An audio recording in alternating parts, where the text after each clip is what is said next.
Hey everyone, Ryan Keeproth here with Monday's Market Huddle with Secured Retirement. Today's topic is 5 ways to squeeze more out of your IRA or your 401k in retirement. Here's some disclosures for you. This information and these opinions are subject to change without any notice. Any type of investing involves risk, including the risk of loss of principal, and there are no guarantees. Our firm does not assume liability for any loss which may result from the reliance by any person upon such information or opinions. The information and opinions contained herein are for general information only. It shall not constitute an offer to sell or solicit an offer to buy any security or investment. It's not intended to be used as the sole basis for financial decisions, nor should it be construed as advice designed to meet the particular need of yours or anyone else's situation. You should always consult your financial advisor prior to making any decision based on specific information contained here. And our advisory services are offered through Secure Retirement Advisors, LLC, registered as an investment advisor with the SEC, and we only conduct business in states where it's properly registered or excluded from registration requirements. Our insurance services are offered separately through Secure Retirement Associates, LLC, an affiliated insurance agency. So what are some of your goals in retirement? For most, it's to maintain the lifestyle they enjoyed during their working years. To be able to do this means having as much money as possible so that you don't have to worry about running out. The largest asset for most people is their IRA or their 401k, which they're counting on to fund their retirement. So making contributions to these types of accounts is an easy part of retirement planning. But it's when you want to withdraw this money when things start to get complicated and where critical mistakes can be made that could cost you a fortune. There are many critical decisions to make with your IRA and 401k in retirement. Today, I'm going to talk about 5 specific ways that you can squeeze more money out of your 401k or your IRA in retirement. First strategy is reducing taxes. So since, like I mentioned, your IRA or your 401k is likely to be one of your largest assets, it's critical that you have a strategy for how to withdraw. The strategy should include the impacts it has on other retirement accounts, Social Security benefits, other investment income, and even Medicare premiums. How and when you withdraw this money in retirement will significantly impact how much you're going to pay the IRS versus how much you keep in your own pocket. So if you don't have a strategy in place before you start withdrawing this money, you could unknowingly put yourself into a higher tax bracket, leaving you with less money for you and your family in retirement. Now, most people don't have a plan to withdraw the money. They just take it out as they need it, really. But that's the quickest way to lose a significant portion of your savings to taxes, just because if you're not managing your tax strategy, then you really don't have one. So it's important to make sure that you're thoughtful about how you put that together. An important part of enjoying a fruitful retirement is understanding how taxes apply to the different types of income, and you want to plan accordingly. Having sizable amounts of money in various accounts is wonderful, but taxes can really eat away at them quickly if you don't have a tax strategy. One of the keys to developing a good tax strategy is understanding the order of withdrawals that you should follow. Knowing when and how to draw on your various assets can have a big impact on how much taxes you'll owe from one year to the next. Even if you think your rate's low now, that could all be changing soon. I'm sure you all know, but the government is more than $30 trillion in debt right now, so something's going to need to change, and probably pretty quickly.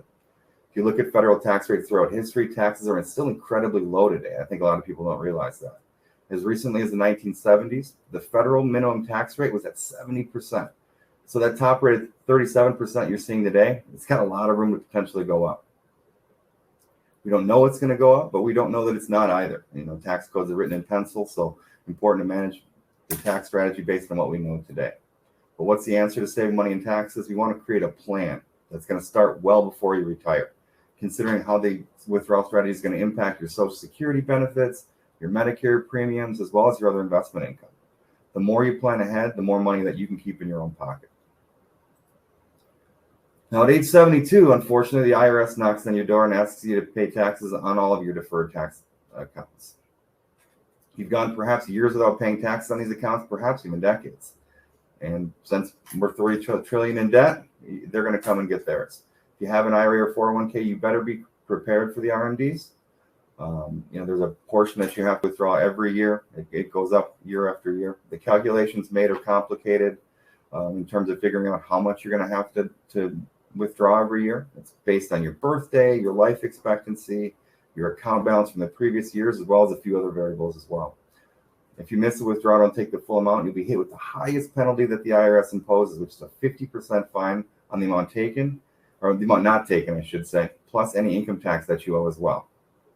So if you miss out on a $10,000 required minimum distribution, you're gonna have a minimum of $5,000 that's going to go straight to the IRS. Now, for several years after you retire, you may see a lower tax bracket. But when you let your retirement accounts grow and accumulate to 72, the required minimum distributions, when combined with Social Security as well as pensions or any other type of income, are often high enough to push you into the equivalent tax bracket as you were prior to retiring, even potentially a higher bracket. People in their 60s and early 70s are not yet subject to RMDs, but they should start considering the strategies to limit the income taxes right now before the RMDs hit. One strategy might involve taking money out before you hit 72, moving them into different types of accounts or doing other strategies as well. You can also lower your minimum tax bill by channeling up to $100,000 from your IRA to charity through a qualified charitable distribution as well. So there are some strategies that you can use with your RMDs to help to kind of balance those things out as well and make sure that you're in the lowest tax bracket that you can possibly be in there. We sometimes call RMDs a tax torpedo. Why? It's because you're forced to take these withdrawals whether you want to or not. And it's also whether the stock market's up or down. This could force you to sell investments in an inopportune time, which could lock in losses. So there's a lot of different things that can come into play there if you're not managing your RMDs and figuring out when the right time to take them is, when the right time to go ahead and get money out of those qualified accounts. The Secure Act is also changing the minimum age when you start needing to take distributions. Obviously, now it's 72. It was 70 and a half, so that could continue to change as things change as well. So important to make sure that you're getting ahead of things before those changes occur. Taking RMDs obviously is really problematic from a tax perspective. And if you have large balances, it could significantly inflate your tax bill, pushing you up to the next tax bracket, like I mentioned. So, really, really important to start managing that as soon as you possibly can. Now, risk is obviously going to be a big factor as well. Many people haven't touched their 401ks since they signed up for them. They choose their investment options, and then they just haven't really revisited anything. They haven't rebalanced or updated their plan as their life changes, and that can lead to a really inefficient portfolio over time. Many times folks will come into us with just a pile of investment statements, their IRA, 401k, after-tax accounts, trust accounts, all those sorts of things, but they don't really have a plan to make sure that it all works cohesively together. In most cases, they haven't rebalanced anything in years, and they're also oftentimes taking on far more risk than they were intending to take on. As your more aggressive investments hopefully appreciate and hypothetically and generally appreciate a little bit faster than your less aggressive investments, oftentimes they start to take on a bigger and bigger component of your portfolio and a bigger portion of it. So that can oftentimes leave you with a portfolio that isn't as you intended from an asset allocation standpoint, taking on too much risk, maybe concentrated in certain sectors that you may not want to be. So important to make sure that you're taking a look at that and knowing what you're looking at as well. It's often a very, very overlooked pillar of retirement planning. It's just that rebalancing and reallocation part. Consistently checking your asset allocation, especially when there's volatile times like now, it's one of the best strategies against market volatility. As your investments grow or shrink, your asset allocation is going to become skewed.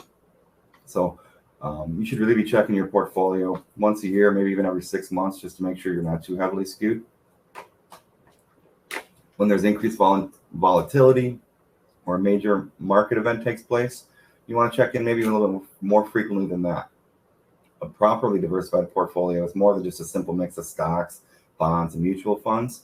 And many of the one-size-fits-all strategies, such as the 60-40 rule, or even that like taking 100 minus your age to come up with the amount you should have in stocks, oftentimes those are no longer viable, and they're very, very generalized and not necessarily right for you.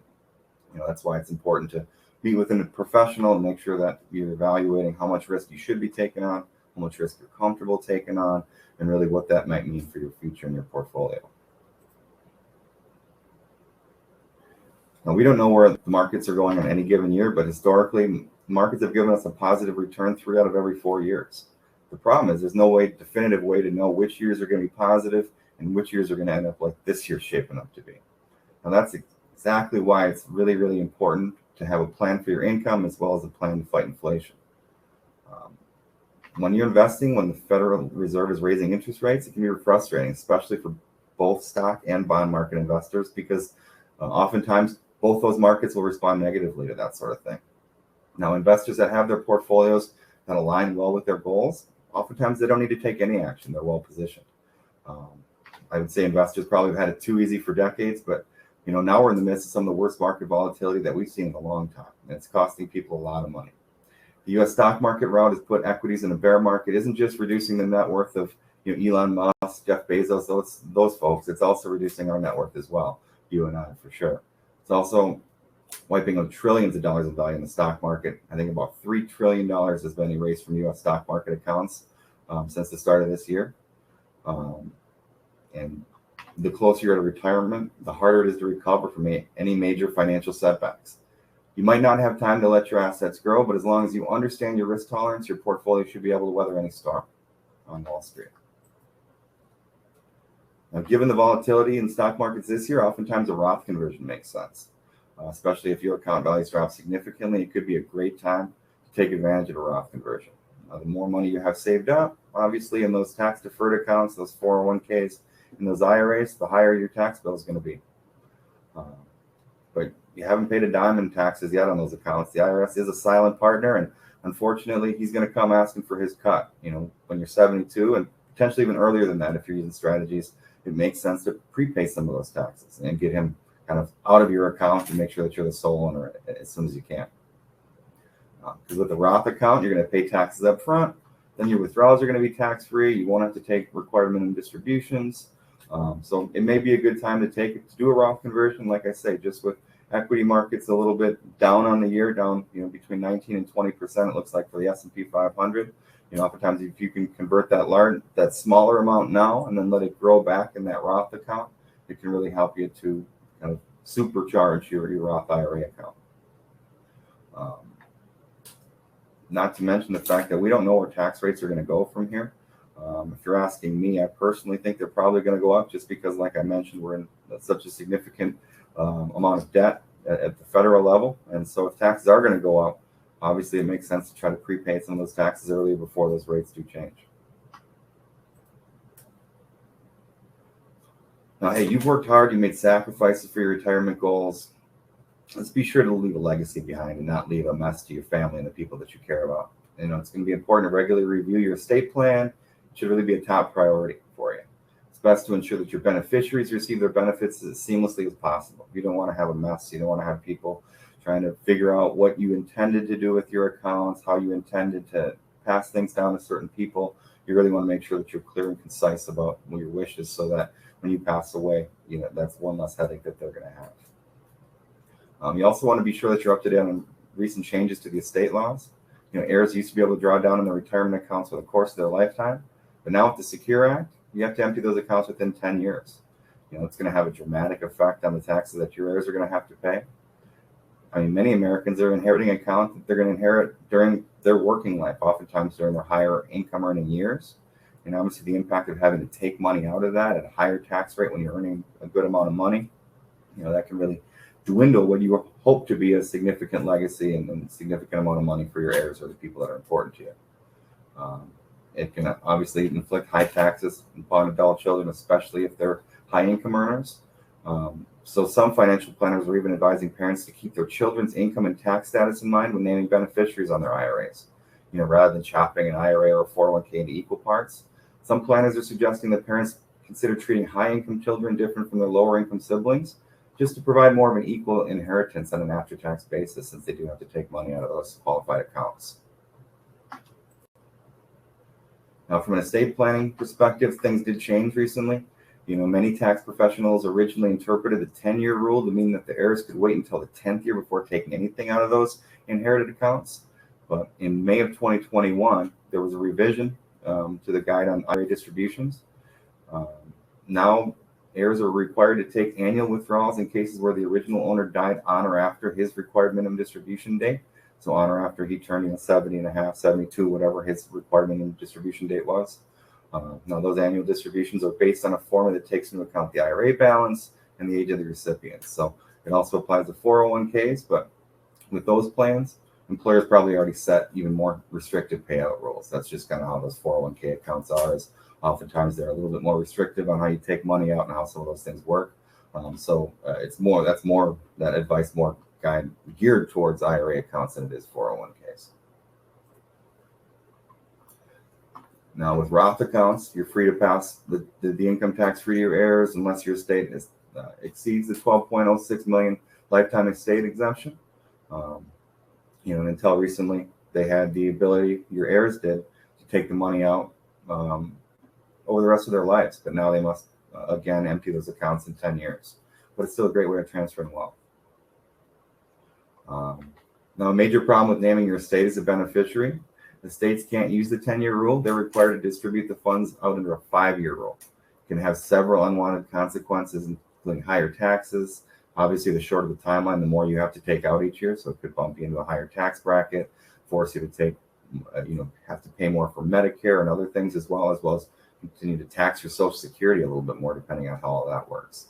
Now, another reason for maybe not naming your estate as a beneficiary in your retirement account is creditor invasion, because assets left directly to a named beneficiary have good to great protection against the claims of creditors, whereas assets in your estate don't.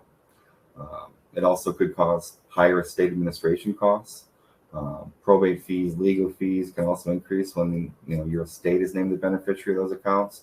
But it's case by case. I think many folks have different circumstances, and how they choose to name beneficiaries can be impacted by a number of different things going on in their life, for sure.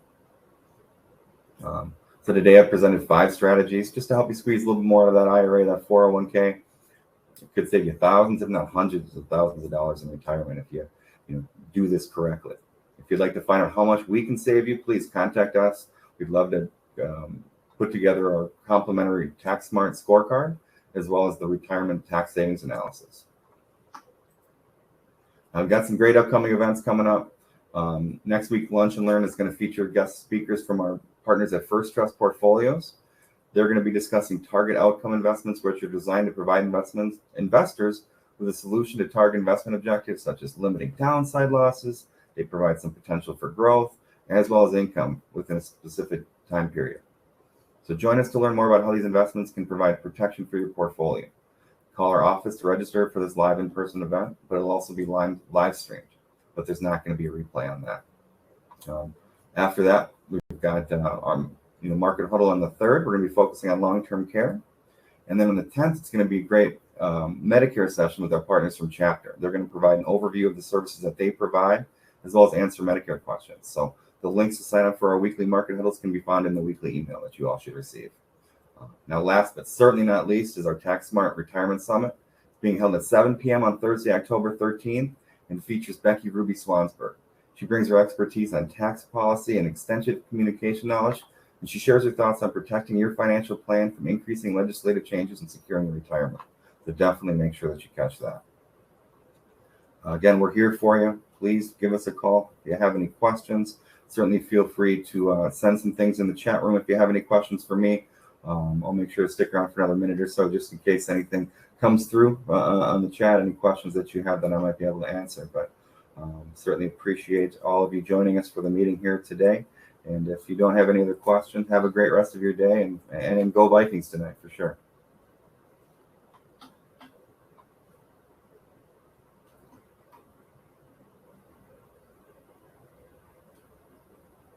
All right. I don't see anything. Take care, folks. Thank you so much for joining us once again.